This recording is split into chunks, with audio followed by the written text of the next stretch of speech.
Hello, fellow armchair generals. Well, with great relief, I bring you the ongoing series of Hearts of Iron 4. Perhaps, well, no, Hearts of Iron 3. Black Ice 9.11. No, come on. It was an emotionally difficult time, I'll be quite honest with you, because, the last German series, which was going reasonably well, died because of a bug that very well may be correctable, but I don't know how to correct it. I may be able to figure out how to correct it, but that's different than knowing that I can correct it. And how many hours do I spend working to correct it? And I do know that there's a few high Rick out there that would like, still at this point, would like to see me go back and finish it. And if, like, tomorrow, the mod maker who I think the beta version is responsible, but that's just a guess on my part, that it's the beta version of a particular mod. I don't know that, because if I knew what was causing it, I'm just making an assumption based on some facts, yes, but an assumption as to what caused that. But if, say, it was corrected tomorrow and I can, correct it in the game and play on, would I quit this and jump back to that? I don't know. It would be a temptation. I don't know that I would. And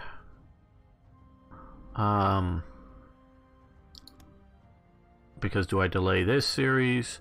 Then the other question is once this is over, do I go back and bridging equipment? That looks good. We're going to have lots and lots of rivers fighting in around here that may be very important to cross. So would I go back and do that? I'm going to play with the microphone if you're hearing some weird, actually the screen in front of the microphone doesn't ever want to seem to bend and stay in the right place. That's a little better.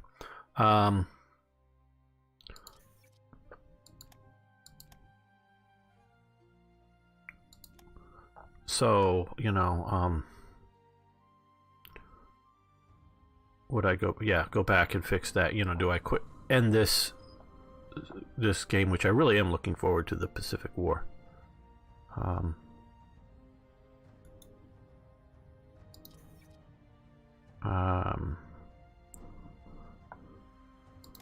I know the German series was rather popular, so there is good reason to do that.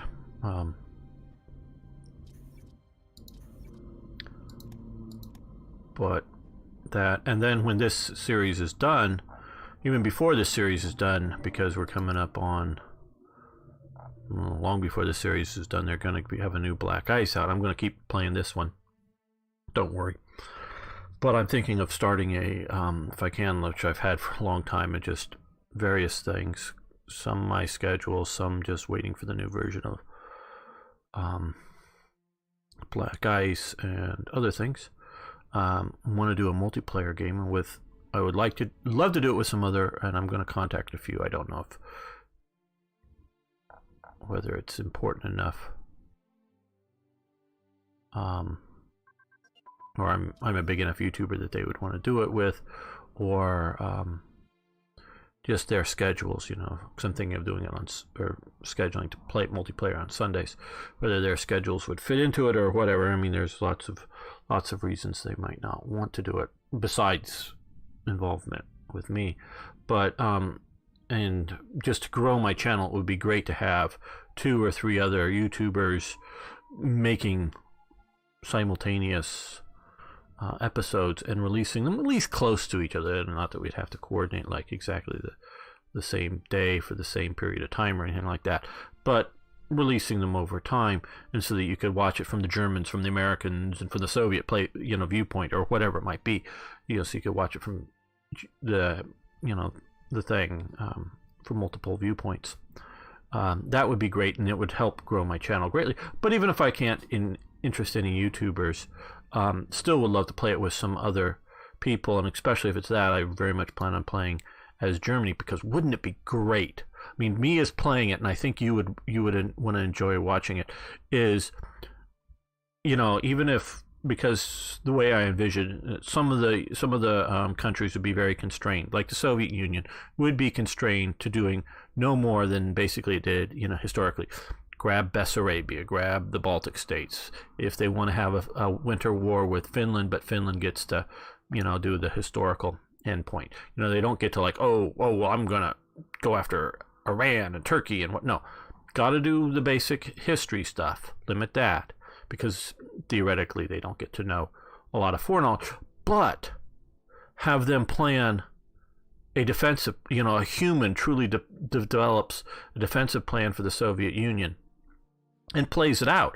And as it works or fails, adjust to it. Have all of that stuff done from a human opponent. Having a human opponent, at least, I don't know whether playing the British and or the French, that would be great. And, a human opponent playing Britain, can they hold Egypt? Can a British player hold Egypt against an Italian human and a German human? Can they hold it? They very well might be able to put enough force in there, keep enough naval and air and enough land forces to basically keep it so I can't just, parachute in or something, think that they can hold Britain successfully and then still hold, focus down and hold Egypt. They might be able to do that. And, things like that would be, I think, fascinating to watch. So I'm looking at that. So there's a lot of different things that I want to do. So I don't know if I would go back and, start up the other series. It isn't so ancient that it's useless, but just not sure that I would. But it was really sort of emotional because I do, whether it's the thumbnails, or the twin engine airframe research, or my various talks on things, I really do sort of put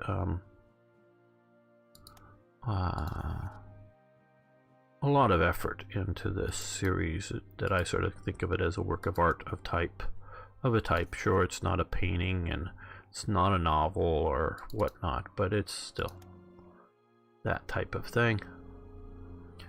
Now, if you watch the last Success episode, which I think some of you did, we're sort of going back and playing through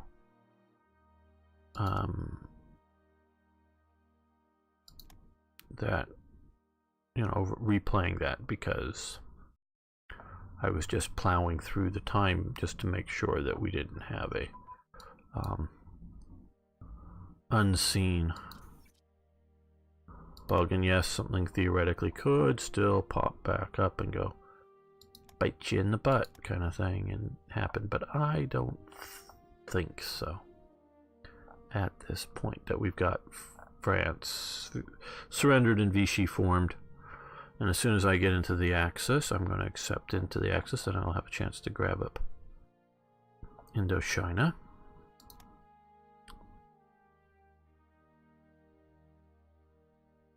Yep, we got a lot of stuff, and because we're at peace, I do believe if I deploy it, it's just going to increase the need for more consumer goods. So that's why I'm sort of gun position, twin engine airplanes. Okay, delaying deploying them.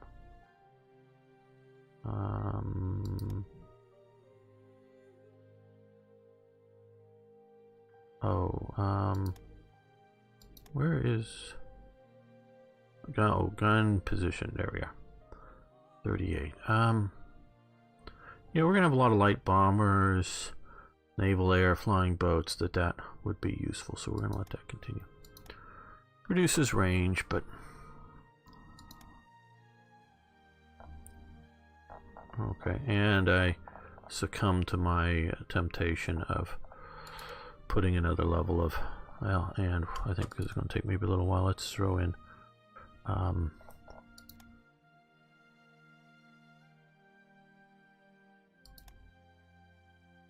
airbase and a pillbox. That'll go quick.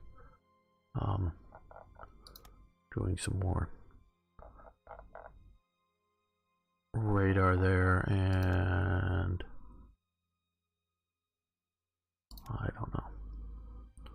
Move all those to the top because we want them to happen fast. These other things are out in the Pacific Islands, which we want to have happen before the end of 41, most assuredly, but don't need to happen right now because there isn't some sort of artificial or semi-artificial deadline in the near future for them to be done.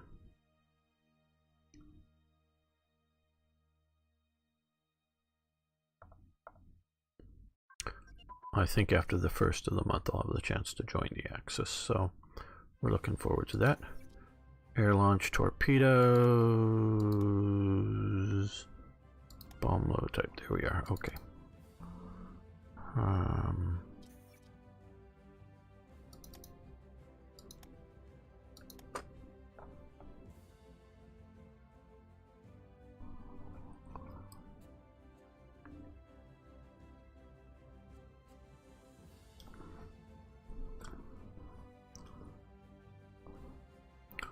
Okay, well, we're bringing in, let's see if we can get,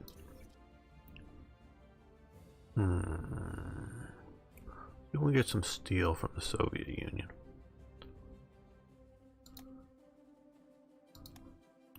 Do you want to, oh, wow, oh, we can sell, oh, okay. Okay, good, they're liking us enough now. Well, that's fine for the first. And then, well, we'll try to get some steel from the US. I don't know what it's going to be. No, we don't need that much. What's going to happen with the US and embargoes when we're not at war with anybody? Because obviously that's what drove Japan to attack, excuse me, in World War II. The embargoes. And it's two things. It's one, the embargoes. That definitely was sort of the thing. But the reason that Japan, not the reason for having the embargoes, but the reason that the embargoes hurt so much that Japan thought it was worth going to war over, was that they needed the resources, particularly the oil, but the steel and other things, to fight the war in China. So if they didn't have the war in China, there wouldn't be the embargoes. You know, but, you know, sort of circular kind of thing there. You know, so no war in China, no embargoes, but no war in China, embargoes wouldn't hurt that much. They would hurt, most assuredly, but it's one thing if your economy isn't doing well, and you're going along like, yeah, you know, high unemployment and, you know, not enough, oh, elastic defense, that's a good one. But so is Blitzkrieg and Sherpunk. Let's go Blitzkrieg. You know, and all of that stuff. But that's much harder to like justify. Oh, well, yeah, that's, you know, we're going to go to war over, as opposed to, oh, hey, we are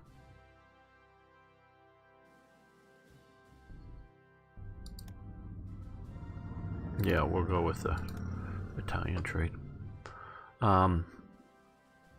But it's much more like, oh, we've got to have this or we may lose this war. Now, of course, choosing to go to war without the ability to fight it effectively, to me, is an insane, and I'm not overstating this, in my opinion. I mean, I may be, but in my opinion, one, the war with China was not over national survival of Japan. Okay, flat out. It was not over the national survival of Japan. And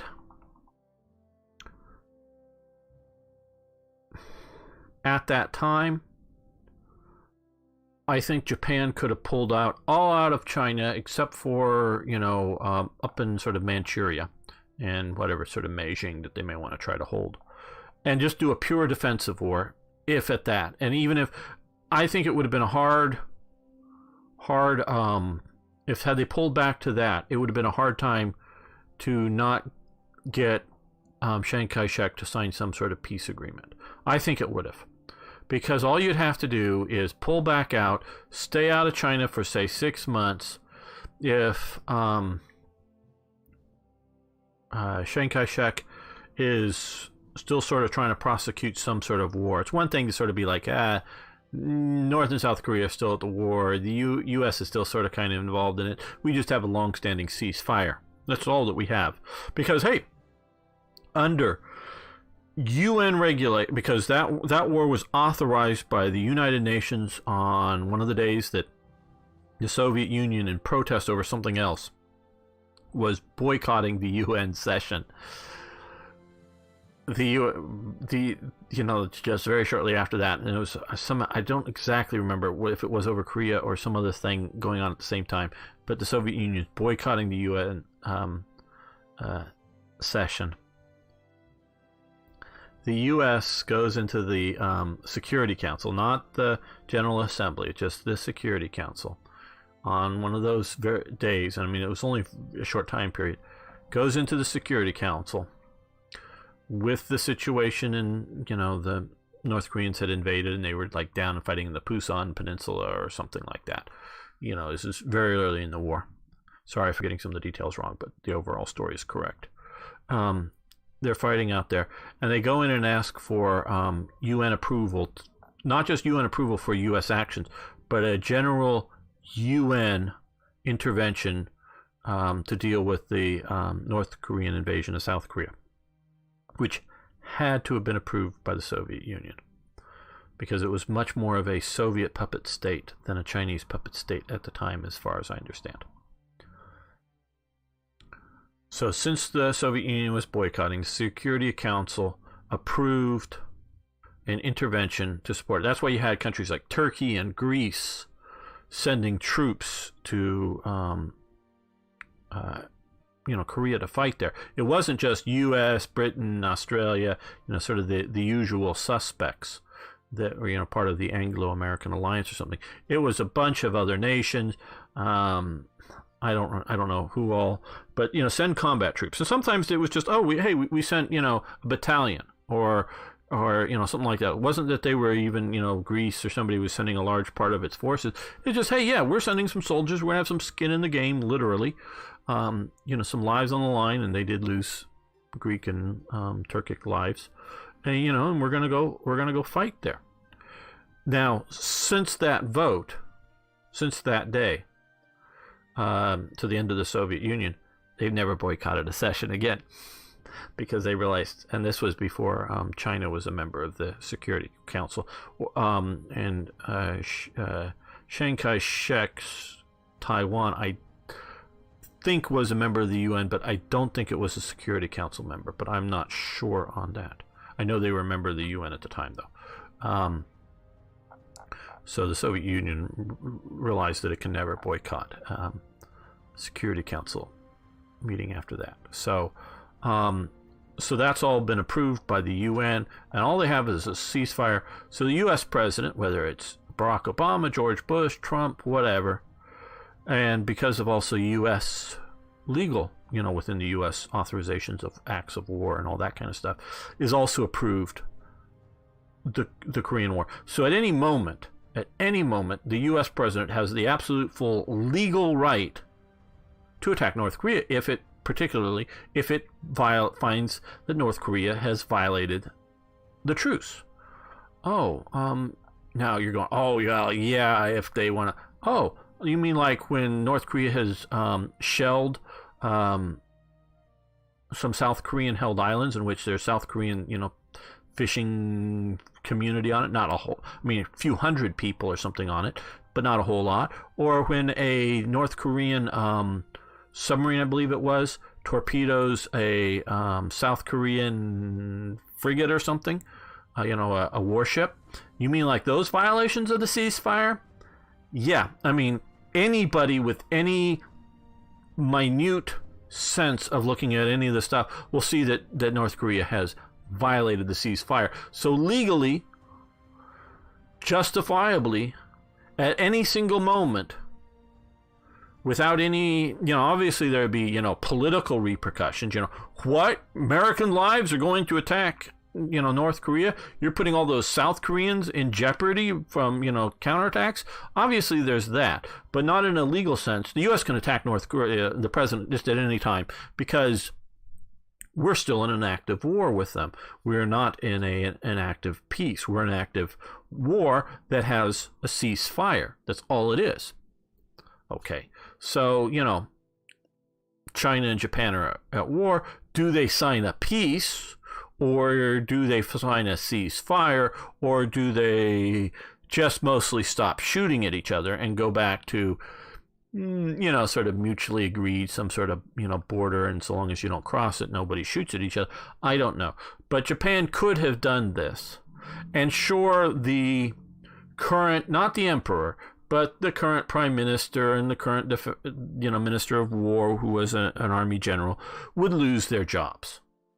The sort of, the political government would fall. There wouldn't have been a revolution.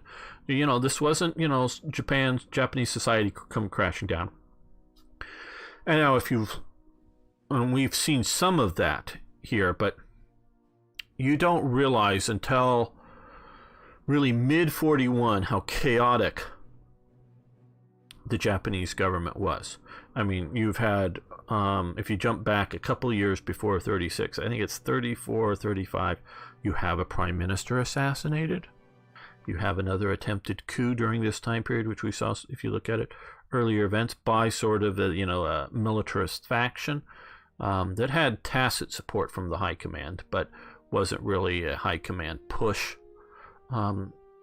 movement. So you have, a very, very unstable governmental situation that's constantly changing. So you're not necessarily massively, this isn't some long-standing stable government that thought they were going to be around a long time and they had to be stuck into it. No, it's just, the government of the hour almost. Literally more the government of these, this quarter of a year kind of thing, because they were literally changing 2 or 3 times in a year at some of these years. So that's all that really would have happened had Japan withdrew. And Chiang Kai-shek is in no position to demand Taiwan. Militarily, they weren't going to be able to push into Korea. Whether at that stage could you have kept up Puyi's Manchukuo? I think so. So we're not talking a national survivability here. We're talking about an adventuresome war in a foreign land for conquest in one format or another. Japan claimed and had very good legal rights because they got it from Russia, the Port Arthur here. That was Japanese territory, which it's still technically, wherever down here, Guantanamo, the Cuban base, still Cuban territory actually, but U.S. pays rent on a, I don't know if it's open-ended or if there's a year date ending, though at least during the Castro main regime, they never cashed any of the checks that the U.S. kept sending every year for it. But it's still sort of U.S. claimed direct territory, if you will, without, as a lease agreement. But, so that's sort of, but really sort of more direct rule, where Manchukuo is, Japan gets to do what it wants, but it's claiming that it's an independent nation.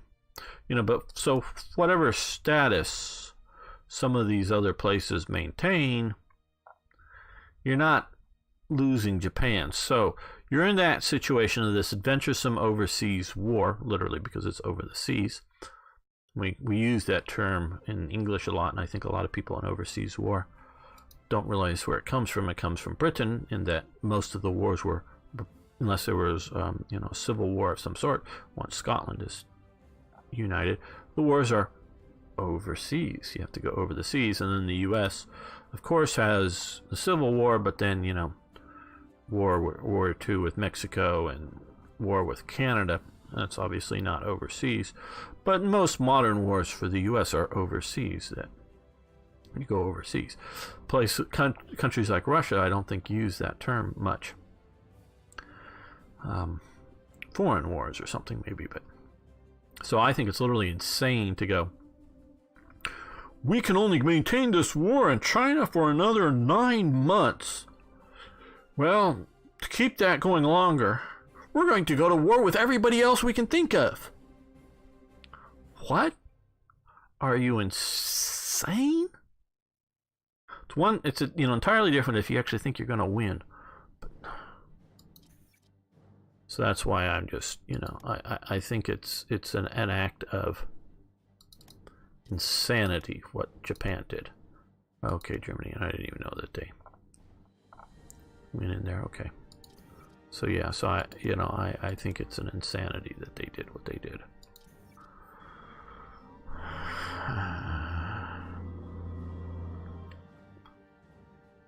And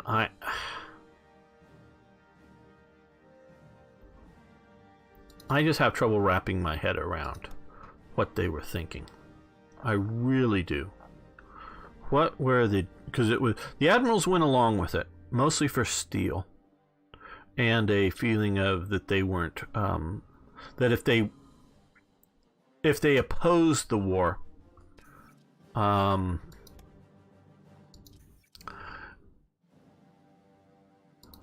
one, it might mean a civil war breaking out in Japan. Meaning, if they said no to it, they might have believed. I don't know if that would have happened. I'm far from sure that it would have happened.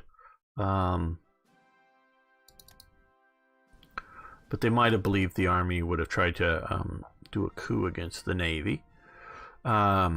So they might have believed that, but I also think they firmly believed that if they opposed war with America, it would have happened anyways.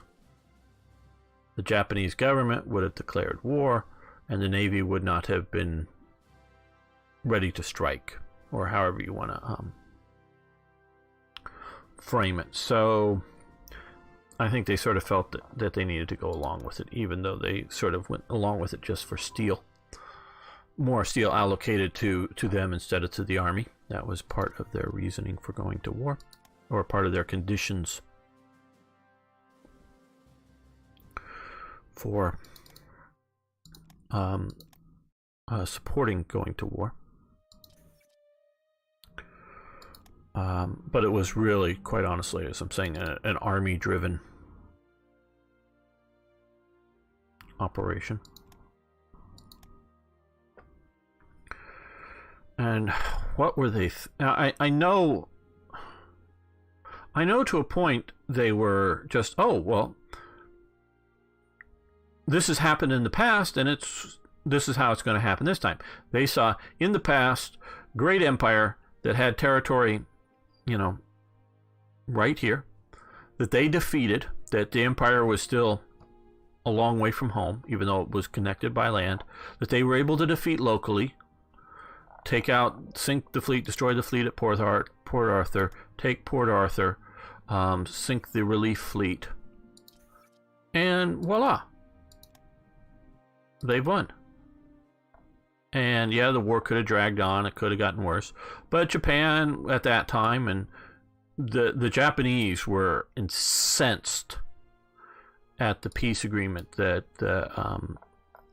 ended the Russo-Japanese War. They were incensed, mainly over this happening. They wanted the whole island, but they were incensed by the peace agreement. But the militarists sort of went along at the time because it sort of already had been signed and it wasn't that bad of a deal, and they did sort of win, but they were incensed by the terms of it. Well, they might have been incensed. They think that whatever terms that they'd have to give up in a peace agreement with the U.S., but they would still be able to, come out ahead. That's what they saw. They saw, because it happened with the Russo-Japanese War, with a great European power, or a great first world power, though they view America as, because, let's face it, in a general sense, America is a European cultural setting, if you will. I normally would call it Western, because I sort of sometimes doubt whether Britain really is European and we're more British. And it isn't. It is because I've traveled in Europe enough and know enough about it. Britain is just different than most of Europe, and several ways. Now, obviously, it's made up of Anglo-Saxons and Normans, which are Norse/French, and I'm talking culturally here, and of course Celtic cultures, which, all of there. But there's a divergence. Is America Europe? Is America Europe? We love our guns and our flags, and we're, all this stuff. You can see some of the sort of extremist memes and such, and some of them are very funny, and they're posed by people in screwy wigs wearing funny hats and, American flag shorts and whatnot, doing stupid things, just not because they really think because they're playing into the stereotype. But is that Europe? No, that's not how Europeans behave. But we're all part of Western culture, so it's but we're not Europeans. This is one thing that particularly the Germans mistook about America, and sometimes they were thinking, Eisenhower, he's such a good general because he's a German in America. No, Eisenhower's an American. Yes, German culture, mostly through Anglo-Saxon culture, but German culture to a point does influence America. But it's really much more American culture. And so, been away long enough that we're no longer what it is to be European, but we're not, completely different either. So, attack pilot. I'm trying to get some of these, keep these up.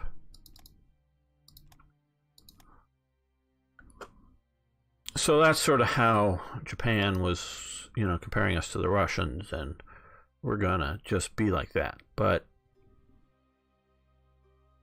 a big crucial difference between the Russo-Japanese War and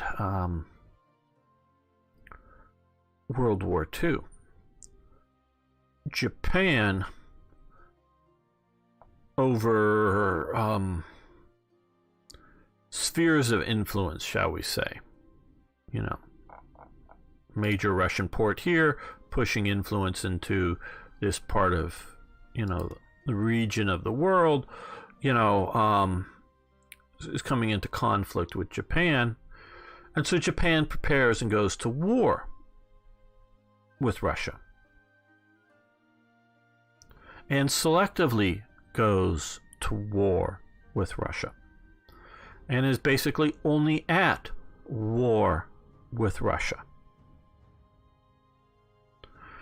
Where in World War II, Japan is at war with China, and that war is going so badly that it can't win it, or it would have finished it up. It can't win the war. So it's already, it can't build enough bomber planes to bomb China into submission. There are still arms factories making arms, and there's munition factories. I sometimes need to point that out to people. They're two different things. Munitions make bullets, arms factories make guns. But there's still factories going on producing stuff in China that they haven't been able to bomb out of existence. Now, whether it was ever practical to do so, that's another question. But they can't make enough bombs. They're worried about having enough aviation fuel to fly their aircraft. they can't make enough bullets to effectively win battles, because that's part of Japan's problem.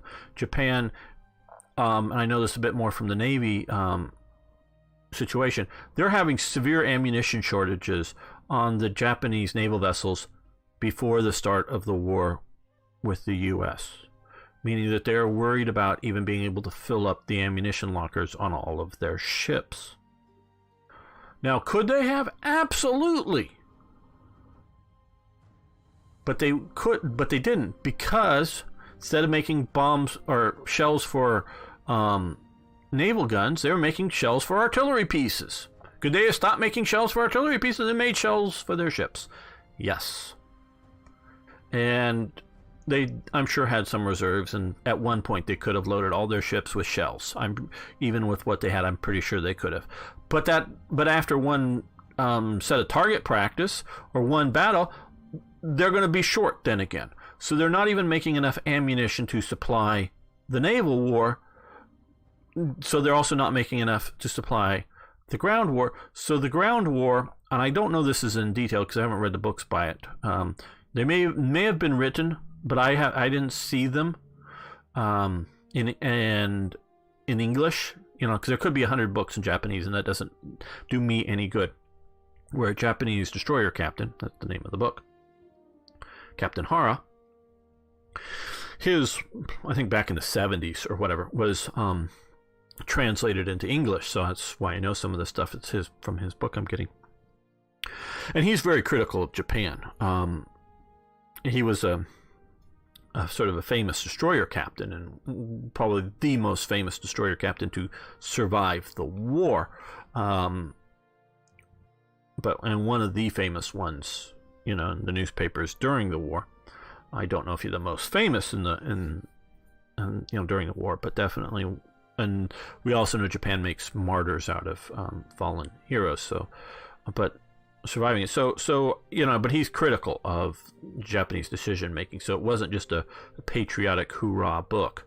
So I take the book to be not like 100% accurate, because he's doing okay research, getting access to some of the files, and going around and interviewing some that he knew, others that he didn't know before, Japanese officers involved.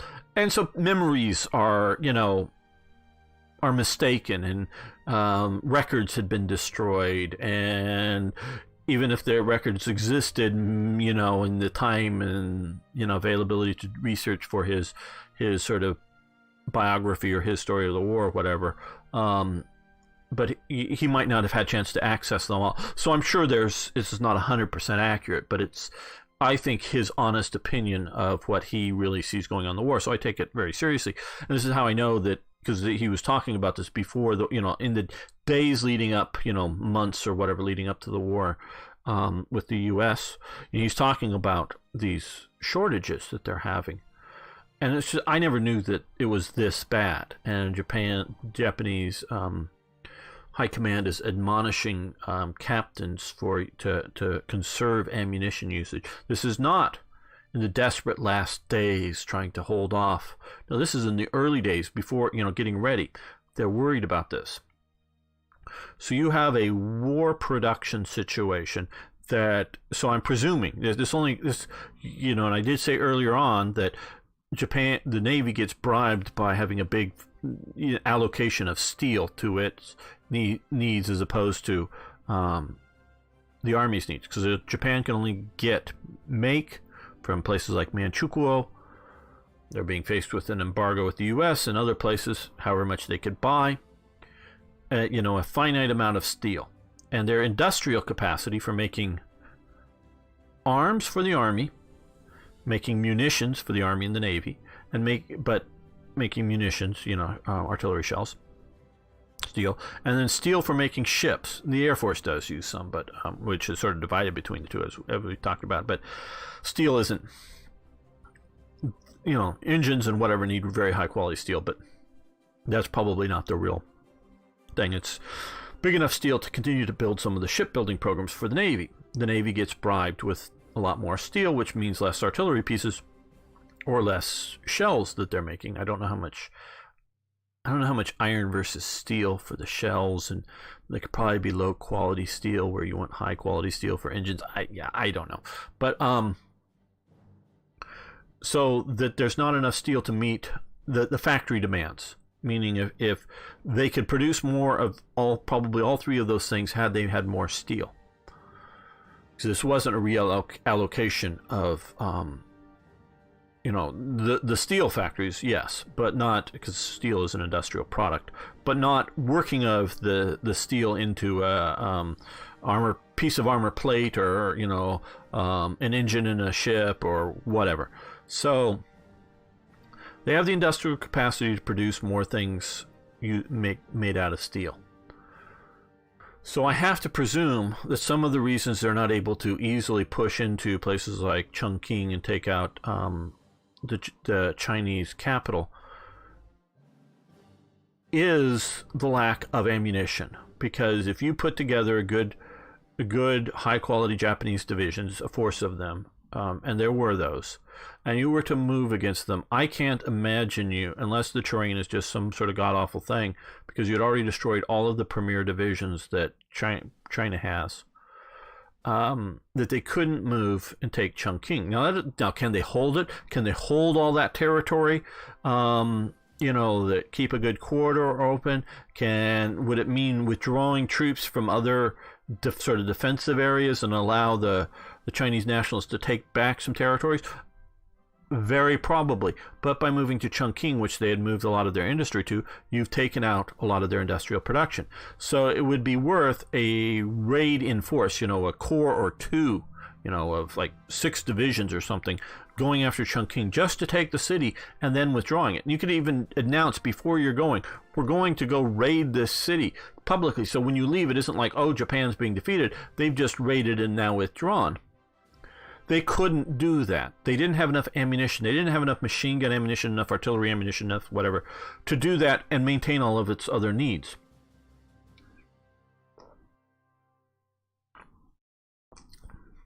So you're in that bad of a position. You're losing, or well, no, losing's the wrong term. You're not able to win the war in China. Okay? So you're not able to win that war in China. So then you decide to go to war with the British Empire. Yeah, they're struggling in Egypt, but they're still holding Malta, they're still holding Gibraltar. It may look like they're going to lose those any day now, but they're still holding that in 41, late 41. They're still holding that. There is, especially in late 41, Germany has gone into the Soviet Union.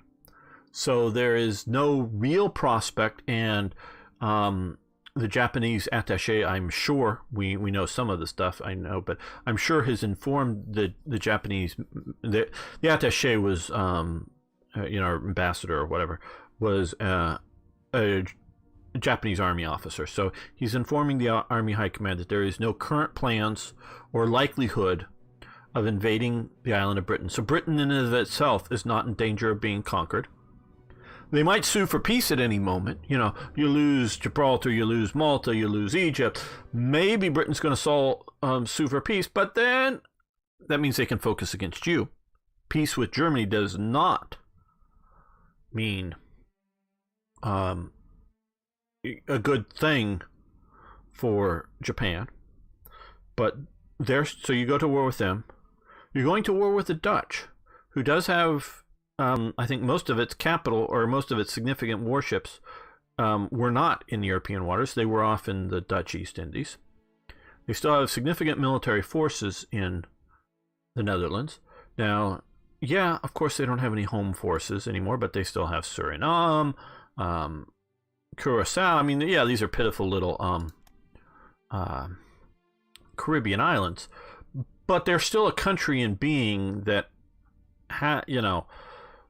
is still there. So you're going to war with them, and whether you look at the British Empire as a monolithic thing, or you look at it with Australia and New Zealand, right here. Yeah, they don't really produce much war weapons, but they're still right here. So you're going to war with them. You're choosing to go to war with them. you're effectively, and I really don't know the status of this or how much this really was here. And sure, you've already grabbed up from Vichy. So France, you may not think is much of a power, but you remember there's still the Vichy Fleet. And it's quite possible that it could defect. It's, you know, some of it is sitting out in Africa. You know, eventually there's, what is it, the Jean Bart ends up being sent to, you know, after the U.S. is in the war, they send the damaged French battleship to the U.S. to get repaired. And it gets repaired, I think, sometime before the end of the war. It's low priority, and it's not hugely damaged, but it's not ready to go fight. So the French Navy, and that switches only over to Free France once the U.S. enters into the war. But so you still sort of have the Free French coming around here. So you're going to war with France that might have some stuff. And yeah, this is a pitifully little country. That is true for current status. But you're choosing to go to war with them, you know, and sure, they're presuming that India is part of the British Empire or whatever, not like a potential independent, you know, choosing nation like Australia, New Zealand, you know. So, but you're going to war with that. So you're going to war with all of them, and you're going to war with the U.S. because you think, one, either the U.S. will, or two, that the U.S. might. Those are two different things. I don't know what they thought. Quite honestly, I don't know what they thought. Whether they were sure it would have happened or they think it would have happened. But having the Philippines, because they see it very much, and it was, scheduled for independence in 1945. As a, you know, colonial situation for the U.S. And that is immediately able to, you know, support a fleet out here.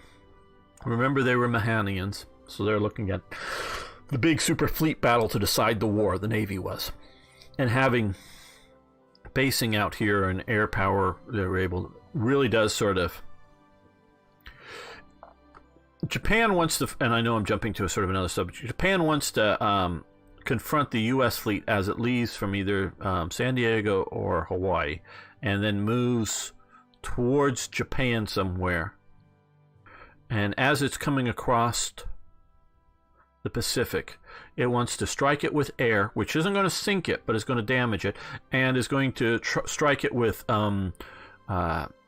defensive lines, if you will, of submarines, fleet submarines, that is going to, you know, wound it.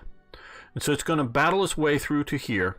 And then somewhere around, you know, I don't know whether they'd be coming for Tokyo Bay, or they're coming down here, or they're coming up north, but somewhere around here, the naval and air power station in Japan was going to sink that fleet. And then, once you sink that fleet, the war is going to be over. Japan's going to settle for some sort of end of war situation. That's what it thinks it's going to do. That's what it wants it to do. That's its whole war game strategy, is that's what's going to happen for years and years before the war breaks out. And that's still how they're thinking. And wow, if we could sink that whole fleet in Pearl Harbor, then the U.S. is going to have to surrender, because, hey, it won't have a fleet anymore. What can it do to us? It can have 1 billion soldiers, but they aren't going to make a human bridge across the Pacific. Without a fleet, they can't get to us. And this is in the day before, you know, paratroopers that could fly across the, you know, Pacific and land or something. Okay, but here, if they have this here, a theoretical at peace U.S. could sail in its fleet into Manila Bay. That is, because it has that, you may have seen in one of the things they've done, the island that they've poured over with concrete and turned it into sort of a mini battleship. Fort Drum, that's right, Fort Drum, that looks sort of like a battleship, has big battleship guns on it. So from, you know, sort of protected harbor, at least from the, you know, surface fleets, that it could hang out in here, and then from there dash out, and, you know, whether it's stopping convoys, or whether it's coming out and sinking the Japanese fleet. Now you have an American fleet based and supported from the air in its vicinity. So it sees this as a super danger for a war with the U.S. I get that. But they choose as part of this whole thing, and yes, they're sort of thinking that, again, sink the fleet, win the war. Now, of course, my mind has determined that Japan loses the war on December 7th, 1941. Not because they failed to get the carriers. If they had sunk the carriers, they still would have lost the war. Not because they failed to, and they sort of did think of this, but they didn't. It was sort of like for the third wave or whatever that they never launched because they were worried about the carriers. Once they got the report that the carriers weren't in the harbor, it was like, uh-oh, did they know we're coming? Are they ready to, as soon as their scout planes spot where our carriers are, our fleet is, are they going to come in and attack us? Oh my God, this could be coming any moment now. That's what they were very much worried about. So they don't continue attacks on Pearl Harbor, but take out the reserve of naval fuel oil. That would have taken months, somewhere between 3 to 6 months to replace at best. That would have froze out any significant U.S. fleet maneuvers, even with the carriers. So, no, none of that is why they fail. They fail because they enrage the U.S. populace and move war support to 99+%. All of the senators and all of the congressmen and women, but except one, even those that had strongly supported staying out of the war in Europe, vehemently strongly supported that, vote, even though it's only the Senate that declares war, but there's still the U.S. Congress decides to, vote in support and authorize spending of monies and whatever going on. One congresswoman from, I think, Oregon or somewhere, I don't know, who's a pure pacifist. She votes against it. I don't think she gets reelected. So you get unanimous support for the war. And so that is when Japan loses the war. The day they started, even had they an hour or two before the war starts successfully had declared war, had it come across on the radio and then the attack happened, it wouldn't have been as strong, but I still think they would have lost the war. You would have had to have I think the only way that they could have successfully declared war and kept the U.S. somewhat divided would be to come and say, if we don't get an agreement on this treaty that allows trade with the U.S., in 30 days from today, there will be a war starting. Now, of course, that removes all surprise and allows the U.S. to be ready to launch the strike. But had they done that, give days of notice and say, but we're still willing to have peace.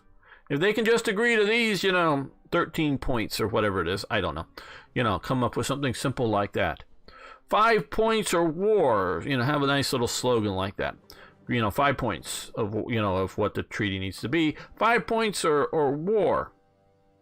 They might have been able to keep the U.S. divided enough that it would have been sort of like, yeah, Japan started it, so yeah, we gotta fight it. Oh, but we better not have too many casualties. We better not, better go well, or we're gonna, and no, we're not gonna have, spend too much on this. And you might have been able to do that. I know I've talked too long on this, but I think it is an important thing to realize just how bad it was for Japan when they decide to expand the war. Because you look at it, they could have, they already grabbed up French Indochina.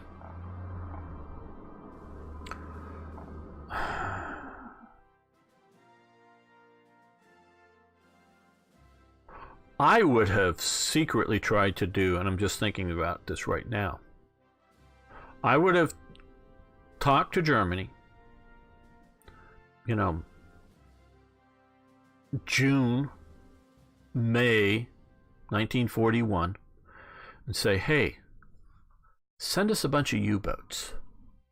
Yeah, I know we've got submarines, and we'll even help you out with that. But send us some U-boats, and come secretly. But then we'll stage, a port visit or two from a U-boat, publicly in Saigon or somewhere, so that everybody in the world knows that there's some German U-boats in the Pacific, South Pacific here. And then start sinking ships once you get 3 or 4. You don't need 10 or 20, but 10 or 20 would be fine. But 10 or 20 would really be pushing German's capacity and still have some operations in the Atlantic.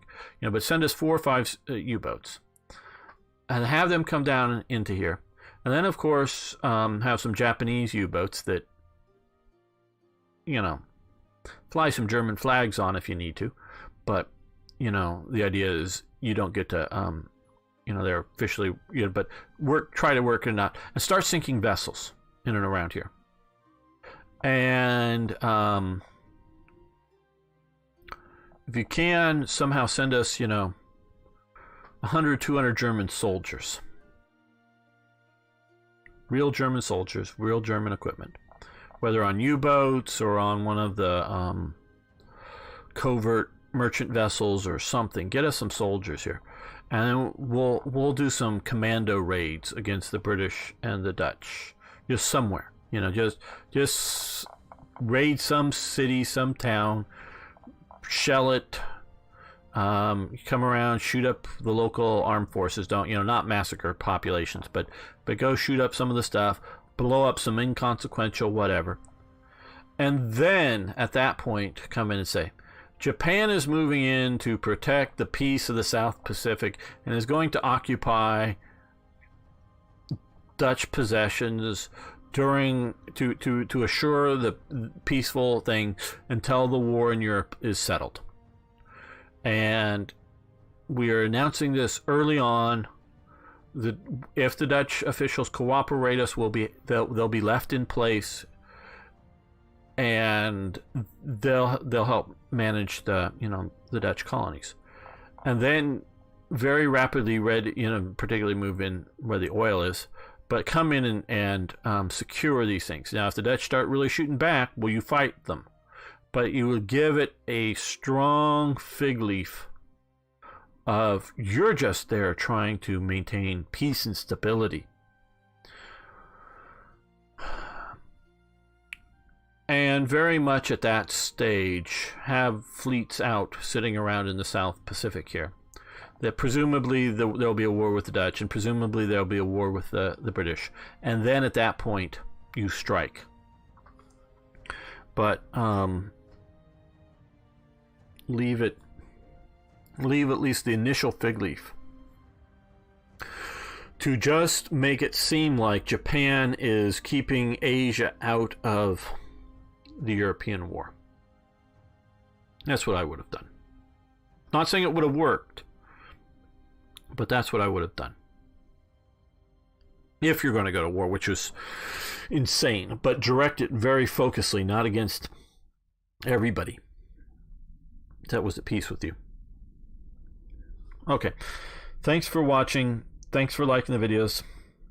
I'm so glad this series is continuing. Excuse me. See you next time for more Hearts of Iron.